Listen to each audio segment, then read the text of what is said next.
Hello everyone, আসসালামু আলাইকুম। Welcome back to my channel. কেমন আছেন সবাই? আশা করি ভালো আছেন, আমিও ভালো আছি। এসেছিলাম বাবার বাড়িতে, শ্বশুর বাড়ির আত্মীয় স্বজন সবাইকে নিয়ে, শ্বশুর শাশুড়ি দেওর সবাইকে নিয়ে বেড়াতে এসেছিলাম বোনের বিয়েতে। আমাদের বাড়ি ভোলার বোরহানুদ্দিনে আমার বাবার বাড়ি।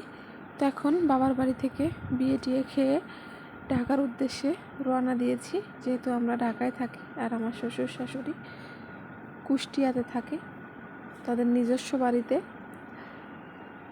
আমি আমার হাজব্যান্ডের চাকরি সূত্রে ঢাকায় থাকা হয়। তো এই যে নদীর মধ্যে দেখতেই পাচ্ছেন সুন্দর সুন্দর কিছু ভিউ। তো চলেন প্রথম থেকেই ব্লগটা শেয়ার করি আপনাদের সাথে।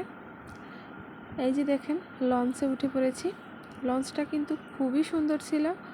আমরা বেতুয়া দিয়ে লঞ্চে উঠেছি, যেহেতু আমরা শ্বশুরবাড়ির মেহমানদের জ্যাকব টাওয়ার এইসব কিছু ঘুরিয়ে তারপর উঠেছি। ওই জন্য আমরা দুপুরের দিকে চরফেশনে এসেছি, এরপর ঘুরে সন্ধ্যার দিকে লঞ্চে উঠে পড়েছি। তো এই যে লঞ্চ এখন ছেড়ে দিয়েছে, তবে আমাদের সাথে একটি দুর্ঘটনা ঘটে যায়। প্রায় 2-3 ঘন্টার মতো লঞ্চটা দাঁড়িয়েছিল চরফেশনের, যেহেতু চর আছে ওই জায়গায়। তো লঞ্চ সারার সময় চরে আটকে গিয়েছিল। তো এরপর নদীর মনোরম দৃশ্য দেখতে দেখতে চলে যাচ্ছিলাম।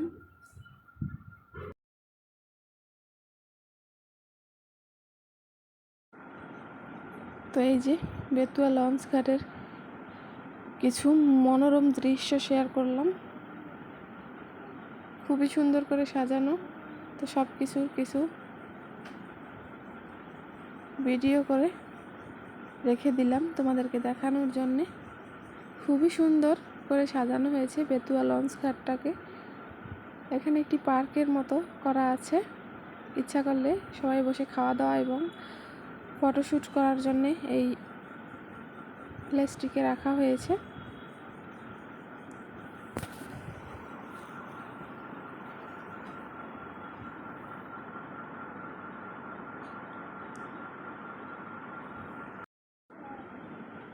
তারপর চলে আসলাম ফুচকা খেতে। নদী দেখতে দেখতে ফুচকা খাওয়ার অনুভূতিটাই আলাদা।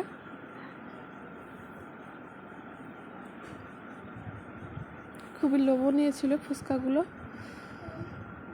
আর মেয়েদের তো ইমোশন ফুচকা আসলে।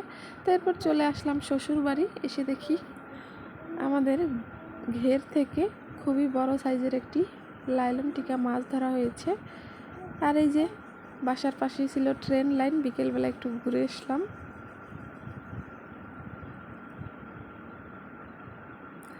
এটা আসলে সমসপুর রেল স্টেশন।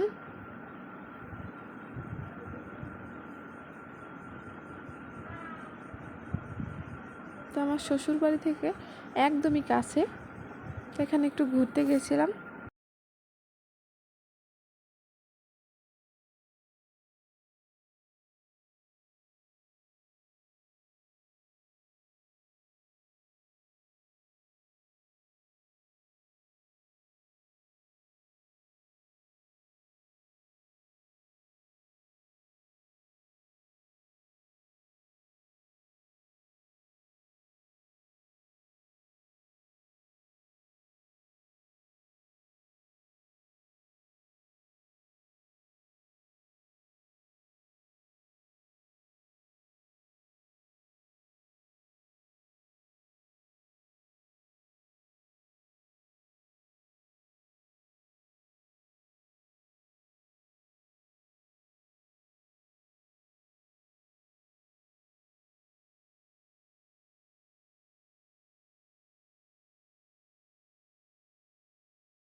যেহেতু বাসায় একদমই একা একা থাকি, তাই সারাদিন আরাফের সাথে খুনসুটি দুষ্টুমি এভাবেই কাটাই। জানি না আরাপ না থাকলে আমি একা একা কী করতাম আসলে।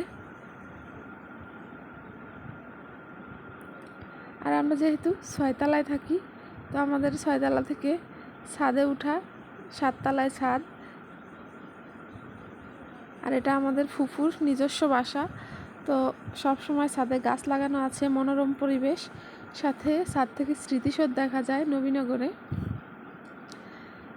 স্মৃতিসৌধের পিছনেই আসলে আমার ফুফুর বাড়ি। আর ব্যালকনি থেকে, যেহেতু 6 তলায় থাকি, ব্যালকনি থেকেও নিচের ভিউটা খুবই সুন্দর লাগে। তা আমি আর আরাপ সারাদিন হাঁটাহাঁটি করি, খেলাধুলা করি ছাদে গিয়ে। ভালো না লাগলে একটু স্মৃতিসৌধ থেকে ঘুরে আসি, এভাবেই আমাদের দিন কাটে।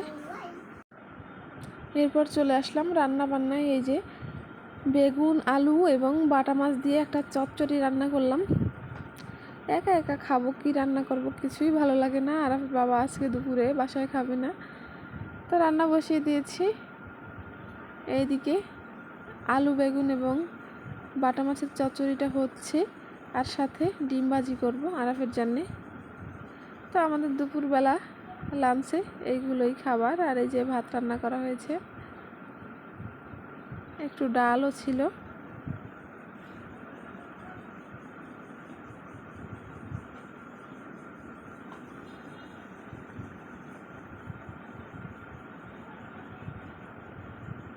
তো এই যে এখন রান্না বসিয়ে দিয়ে চলে যাচ্ছি আবার আরাফের কাছে, সে ঘুমিয়ে গেছে।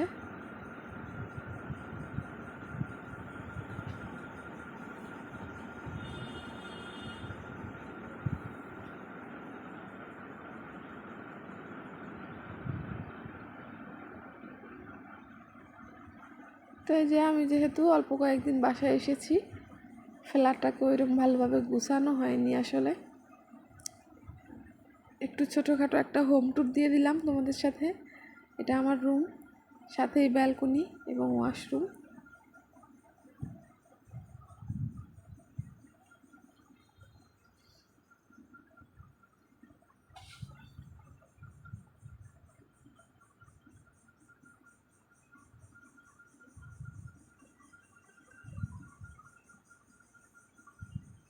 আর এই যে আমার বাসায় একটা ড্রয়িং রুম, একটা ডাইনিং রুম, আর সাথে এক্সট্রা একটা গেস্ট রুম, আর আমাদের রুম, আর হচ্ছে রান্নাঘর।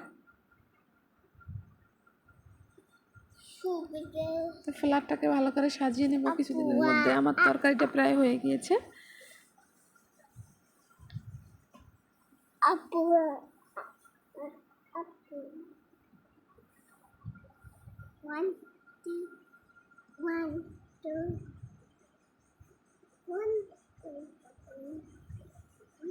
ভিডিওটি ভালো লাগলে লাইক, কমেন্ট, শেয়ার এবং সাবস্ক্রাইব করতে কিন্তু ভুলবেন না। আর আপনাদের মূল্যবান মতামতটা জানাবেন। তো এরপর সকালবেলা আবার উঠে সিম আলু ভাজি এবং ডিম ভাজি করে নিয়েছি। আর ফের বাবা যেহেতু খেয়ে অফিসে যাবে। তো যাই হোক, ভিডিওটি ভালো লাগলে লাইক, কমেন্ট, শেয়ার এবং সাবস্ক্রাইব করে দিবেন। আল্লাহ হাফিজ, ভালো থাকবেন সবাই।